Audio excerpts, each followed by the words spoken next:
Режим повышенной готовности сохраняется. Какова лесопожарная ситуация вблизи села Уянди? Священный табун мифических лошадей будет презентован в День города. Что из себя представляет арт-объект? Самая масштабная тренировка лета прошла в Айхале в День физкультурника на местном стадионе.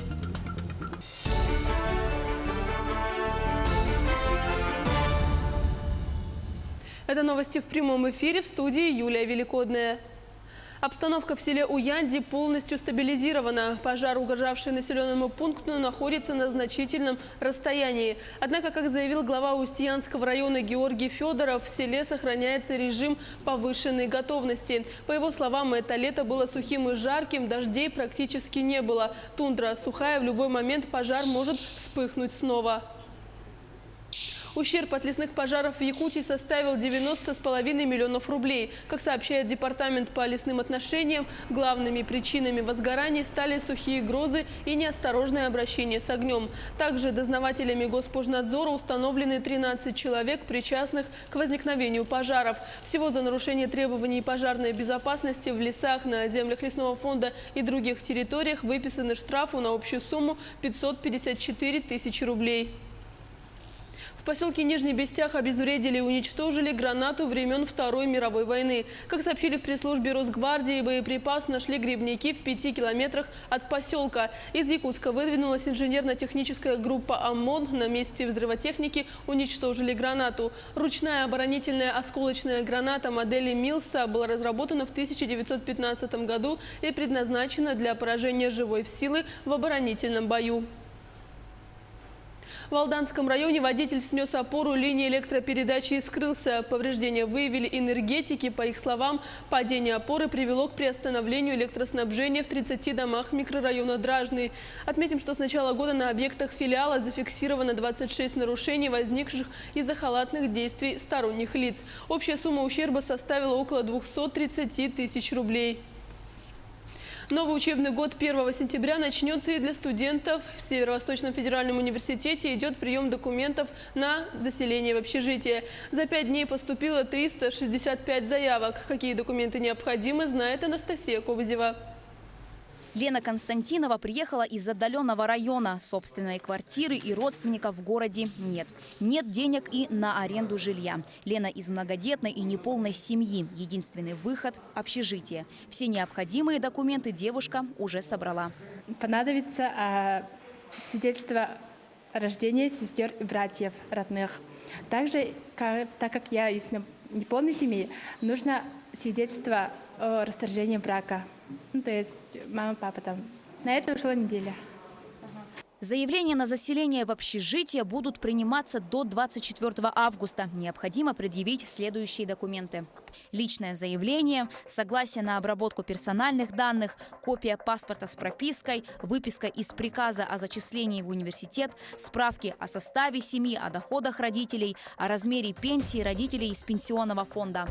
И это еще не все. Если родители или один из родителей являются безработными или пенсионерами, студенту необходимо также предоставить справку с Центра занятости населения, копии трудовой книжки и справки, подтверждающие ограничения в здоровье. А если студент является получателем пенсии, необходима и справка о ее размере, а также дополнительные документы для студентов из многодетной и неполной семьи. В первую очередь мы будем заселять студентов круглых сирот, студентов, оставшихся без попечения родителей. После этого идут инвалиды детства. Потом такие категории. У нас более 10 категорий согласно положению. И вот таким образом мы будем заселять студентов первого курса. Главный вопрос – цена. В университете заверили, что плата за койко-место не повысится. У нас стоимость фиксировалась от 500 рублей до 800 рублей. Это в зависимости от категории общежития, по количеству квадратов внутри комнаты. Там требований много, и согласно этим требованиям у нас формируется ценообразование. Условия в общежитиях максимально приближены к домашним. Все самое необходимое для комфортного проживания есть. Главный плюс, который первокурсникам еще стоит оценить – близость от учебных корпусов. 5 минут пешком, и студент уже на лекции. Заселение первокурсников в общежитие пройдет в несколько этапов. Кто попал в первый поток, станет известно уже 28 августа. По мере отчисления студентов старших курсов будут заселены оставшиеся первокурсники. К Новому году те из них, кто вовремя подал документы, будут распределены. Анастасия Кобызева, Артем Алексеев, Якутск. В Ленске перекроют улицу Пролетарская. Движение будет перекрыто с 12 ночи до перекрестка Орджоникидзе-Пролетарская. Это связано с ремонтом асфальтобетонного покрытия. На время дорожных работ на участке улицы Дзержинского будет осуществляться двустороннее движение. Администрация просит водителей не создавать помех на дороге и быть внимательными, так как установлены временные дорожные знаки. В Южной Якутии свой защитник природы Андрей Пелевин. 2 раза в неделю после работы он выезжает на берег реки Чульман и в близлежащие от города лесные массивы и убирает мусор. Каждый раз получается собрать минимум по 3 мешка. Сегодня Андрей Александрович на прямой связи со студией. Приветствую. Расскажите, что вас подвигает очищать от мусора природу? Здравствуйте, Юля. Меня сподвигло на уборку территории то, что с семьей мы часто выезжаем на природу, и мест чистых становится все меньше и меньше. Куда ни приедешь, горы мусора. Сначала приходится убрать за кем-то, потом расположиться, отдохнуть. Ну и постепенно я начал выезжать в другие места, где также очень много мусора. Вот в данный момент по руслу реки Чульман. И убираться здесь, чтобы было чисто. Есть ли у вас последователи в Нерюнгри? Да, есть у меня люди, подвижники, последователи, так их назовем. Но они стали вот только-только появляться благодаря Инстаграму. Они стали писать, где нам увидеться, когда, во сколько. То есть тоже готовы помочь и заняться этим благим делом. А что вы хотели сказать своим землякам, пользуясь случаем?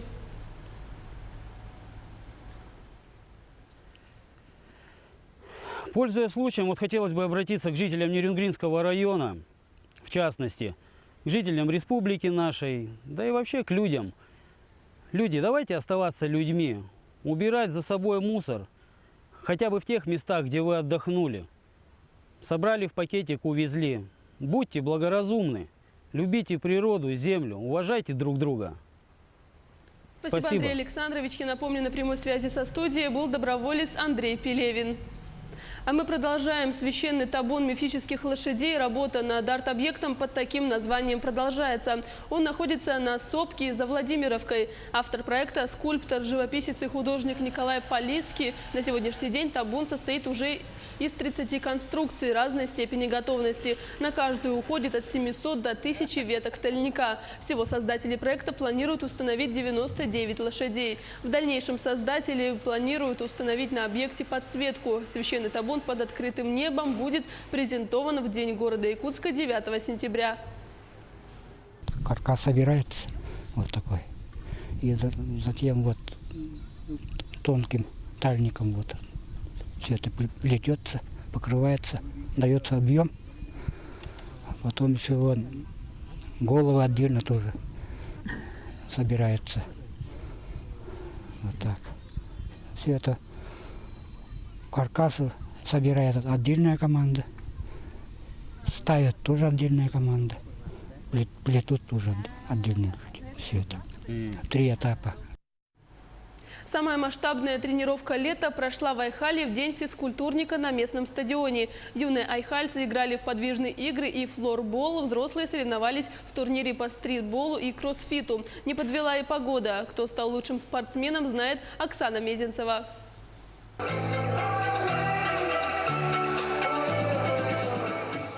На Айхальском стадионе многолюдно. В массовой зарядке участвуют все желающие, дети и взрослые. С простыми и бодрящими упражнениями справляются все. Зарядка на свежем воздухе дала старт самой масштабной тренировки лета. Так в Айхале решили отметить День физкультурника. На стадионе места хватило всем. Дети участвовали в веселых стартах, бегали в ластах, собирали головоломки, да и просто резвились на поле.